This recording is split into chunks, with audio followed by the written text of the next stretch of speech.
je vais vous parler des plantes du marais aujourd'hui. Elles sont très nombreuses. Elles se divisent en deux grandes familles, les plantes halophytes.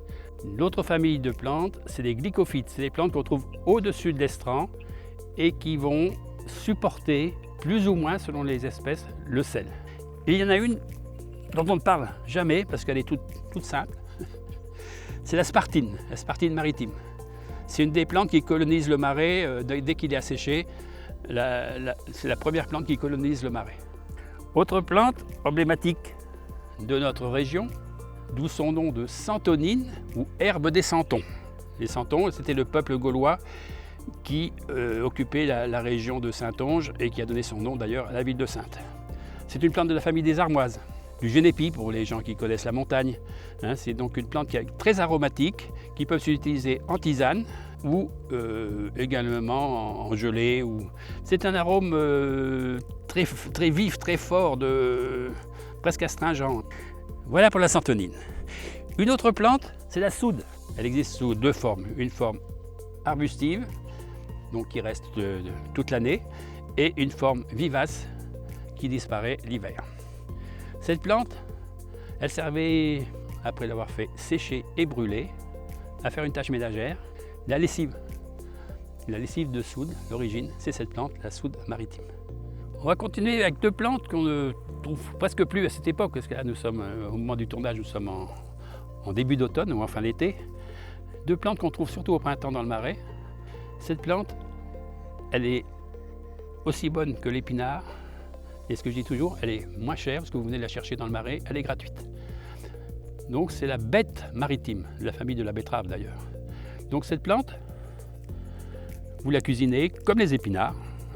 Donc vous la faites cuire, vous la faites revenir et ensuite vous en servez pour accompagner une viande, un poisson.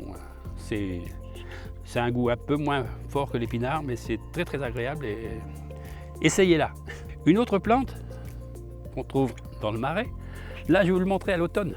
C'est une plante qu'on trouve surtout au printemps, là c'est les restes automnaux de la plante. C'est la moutarde. La moutarde noire, c'est une plante qui va fleurir et faire une floraison en début d'été, une floraison jaune qui va couvrir tout le marais, pour ainsi dire. Cette plante, les jeunes pousses sont utilisées un peu comme la salicorne. La tradition, c'est de les faire en condiment dans le vinaigre. Mais on peut aussi les manger crus. C'est vrai qu'il y a un goût très prononcé de moutarde. On trouve le piquant et le goût de la moutarde.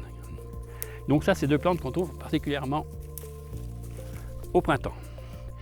Une autre plante du marais, qui n'est pas originaire du marais, mais qui l'a colonisé, et cette plante, c'est l'artichaut des marais. Il n'est pas comestible, ce n'est que des épines, des aiguilles. Par contre, le foin de l'artichaut, que vous trouvez dans les artichauts cultivés également, que vous achetez sur les marchés, il avait ici une utilisation comme caillelet. C'est d'ailleurs le nom qu'on donne ici à l'artichaut maritime. Le caillelet, simplement, les anciens mettaient pendant 24 heures ce foin, bien sûr dans une petite gaze ou un petit tissu, ils le mettaient dans le lait et le lendemain matin, ils avaient un lait caillé. Voilà donc l'utilité, et d'où l'origine du nom, lait caillé de l'artichaut des marais. Toutes les plantes que je vous ai montrées jusqu'ici sont limitées en cueillette, surtout la salicorne. Il faut, normalement, l'autorisation est de 500 grammes par personne et par jour. Par contre, celle-ci, elle est entièrement protégée. Cette plante avait presque disparu parce que cette plante était très appréciée pour faire des bouquets secs. Donc, tout le monde en ramassait, les fleuristes venaient même en ramasser dans le marais. Et donc, elle avait, pour ainsi dire, presque disparu. Elle a été protégée et là, maintenant, on commence, depuis une année ou deux, vraiment, on la retrouve et elle recolonise le marais. C'est la lavande de mer, la statice. Donc toutes ces plantes, là vous les retrouvez dans le marais du printemps à l'automne. Allez aussi sur notre site où vous trouverez, donc je vous ai parlé un peu de recettes, où vous trouverez énormément de recettes d'huîtres et de ces plantes du marais.